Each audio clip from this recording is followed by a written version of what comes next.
So what's going on guys, Kid is here and welcome back to a brand new video. For today I will show you the best commander MOTO build in Torchlight Infinite. So in this guide I will show you what abilities and core skills you want to get. Then I will explain what are the best talents, hero traits and armor to use for endgame content. And then lastly I will show you the best gameplay and even which stats you need to prioritize so you would be able to get the best results and highest damage possible and much more. And before we continue, thanks to U4GM. They are a pro website that provides Torchlight Infinite services like cheap currency with fast delivery and pro carry runs, as well as Flame of the Elementium and much more. They also have more than 17,000 positive comments on Trustpilot, and this website is really worth a try. So make sure to use my discount code KATE for extra 6% off. So with all this said, now let's move over to the main part which you've been waiting for, and it is the Commander MOTO best build. So this class is a typical summoner that utilizes minions that will fight by your side and do the most damage possible. If you choose to play this build, then the only way to do damage will be by summoning your minions, which then will do all the damage for you. This is by far the easiest build to play, as the only thing that you will need to do is run around the map while pointing in the general direction where your minion should be fighting. So with all this said, now let's move over to the skill setup. And for our main 5 skills, we want to use the Summon Machine Guard, then we use again the same skill twice, which is called the Summon Machine Guard, then for the next one we use the Blurry Steps, then the Dark Gate, and then lastly the Elemental Shock. So then for the first ability we have the Summon Machine Guard, and we want to slot in the Maniacal Army, Bloodthirsty Slaughter, Critical Strike Damage Increase, Mechanical Modification, and Steamroll. Then for the second skill we again use the same stuff, and later in the video I will explain on why we want to use this twice. Then for the third skill we want to use the Blurry Steps, and we slot in the Mass Effect and cooldown reduction. Then the next skill is called the Dark Gate, and we want to slot in the extended duration and cooldown reduction. And then lastly for the last main ability we have the Elemental Shock, and we slot in the extended duration, mania and pain amplification. And then lastly for the extra 3 we have the steadfast, then the second one called the fearless, and then lastly we have the weapon amplification. So then let's move over to the next part, which is our gear setup. And for the helmet we want to go with the Dragon Guardian's face guard. Or if you are leveling, then only equip helmets that have the highest armor numbers, then the highest minion damage percentage, and then lastly the highest additional armor percentage.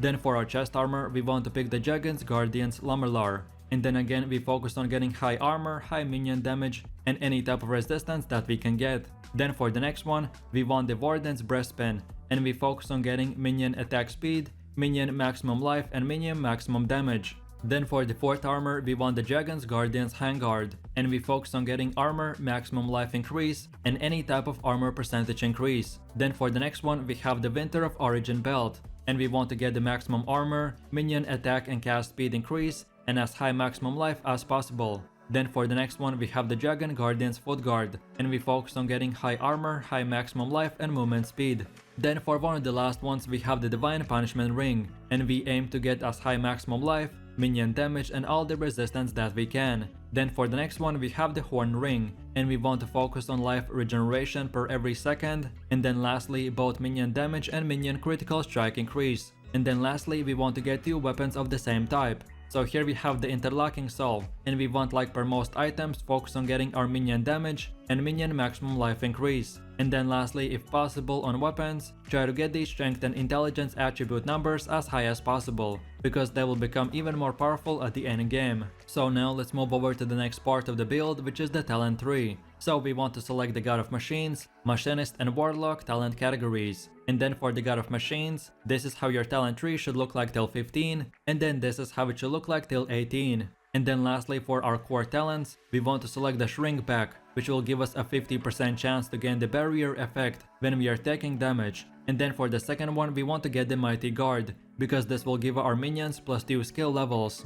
So then moving over to the second one, which is the Machinist talent tree, and this is how it should look like till 15, and then this is how it should look like till 24. Then for the first core talent we want to select the Boss, and this will give us +1 maximum synthetic troop quantity and +50% troop duration. And then for the second one we get the kinetic conversion, because this will give us 1% life regeneration per every second, but in return we will take 20% more damage while moving. On paper this doesn't seem like a fair trade, but when you actually try this build out in the endgame dungeons, the enemy rarely gets to you, because your minions just eliminate them super quickly and you're always on the move, so this talent is very useful. And then moving over to the last talent tree, which is the Warlock, and this is how our first 15 will look like, and then this is how till 24 it will look like. And then last but not the least, for our special talent we want to select the Merciless, because in a quick summary, this talent will reduce our cooldowns by 20%.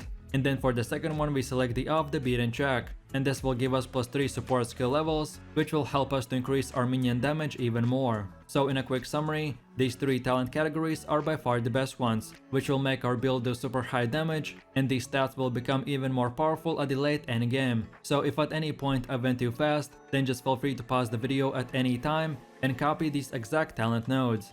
And then with all of this said, now we have come to the last and final build setup part, which is our hero trait. And here this is how it should look like at level 80. So as you can see, each few levels you will unlock more traits. So then at level 32 select the first option, then at level 62 and 80 select both of the second options, and that's it. So then moving over to the last part, and it is the Commander MOTO gameplay. And like I have said many times, this class and build is very strong, but at the same time very easy and simple to use. So all that you want to do is in a DPS rotation is to summon maximum amount of minions, which you want to use the Summon Machine Guard skill. Then we keep using the Blurry Step skill to control the minions in which general direction they should fight. And then lastly, when you're ready to do big damage, then use the Dark Gate and Elemental Shock right away when they come off cooldown. And then from here we repeat the same rotation all over again.